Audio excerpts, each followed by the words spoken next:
Howdy YouTube, today we're taking a look at the Fallout Legacy Collection Power Armor. Now on the back of the packaging, it actually says this figure was made by Bethesda and also Funko. Now I'm very interested to see that because I don't think I've got any figures from either of them in my collection. So very excited to get this opened up. Throughout the review, I'm also going to give you my thoughts on Fallout 4. I know a lot of people absolutely love the game. Personally, I am not a fan. I do, however, absolutely love the design for the power armor. I think that's sick.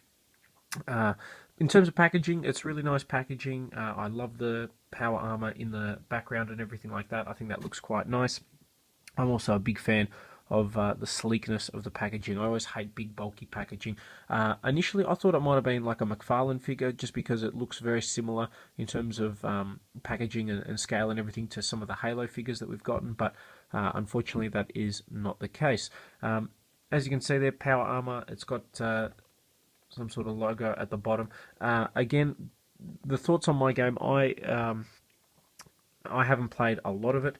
I don't know a lot about the Fallout lore or things like that, so keep that in mind. I'm just giving you my thoughts on the game and everything based on what I've played, which is a very limited amount. Taking a look at the back of the packaging, it's got Lone Wanderer and Power Armor. The Lone Wanderer figure I was not a big fan of. Definitely the Power Armor is the one to get, and it certainly is a very impressive looking figure. So with that, let's get it opened up and out of packaging. Okay, and here we have the Power Armor figure opened up and out of packaging, and it's a really cool looking figure. It does have a couple flaws, but overall, really nice. I'll bring it forward so you guys can take a look at the face. I think Funko did a ripper job in capturing the look of the Power Armor. You know, it's got that like really futuristic, but also kind of primitive feel to it, which is something that I really love, and I guess is consistent with the whole Fallout lure and universe as well. Taking a look on the back, there's lots of nice detail and everything.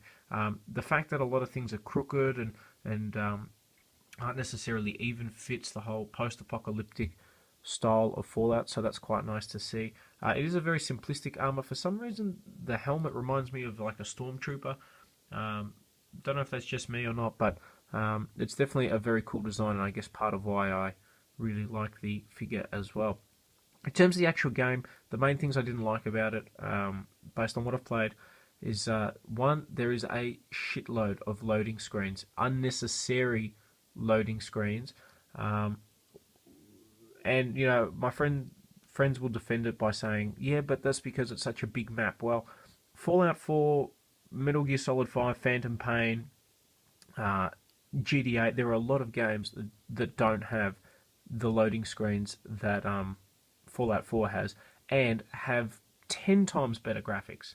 So that's a big gripe I have with the game.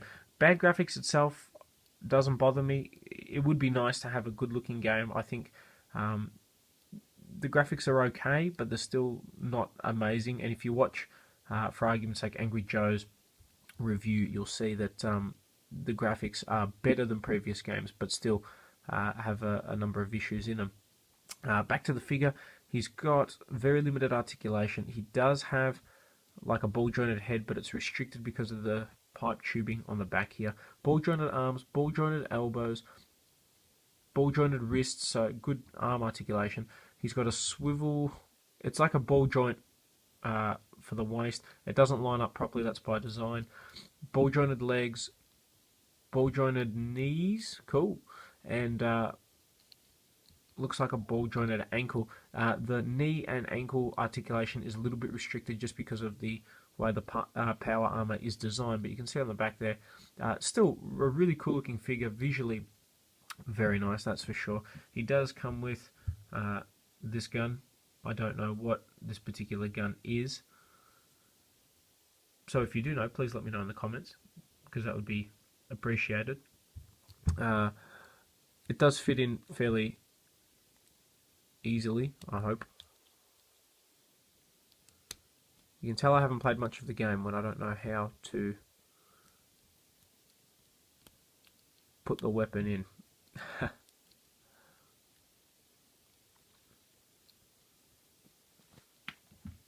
The only other problem I had with the game, I'm not a big fan of the Pip-Boy and the menu system and all that sort of stuff, the map system and everything. It seems really complicated for me unnecessarily. I wish that that was a little bit more simplified.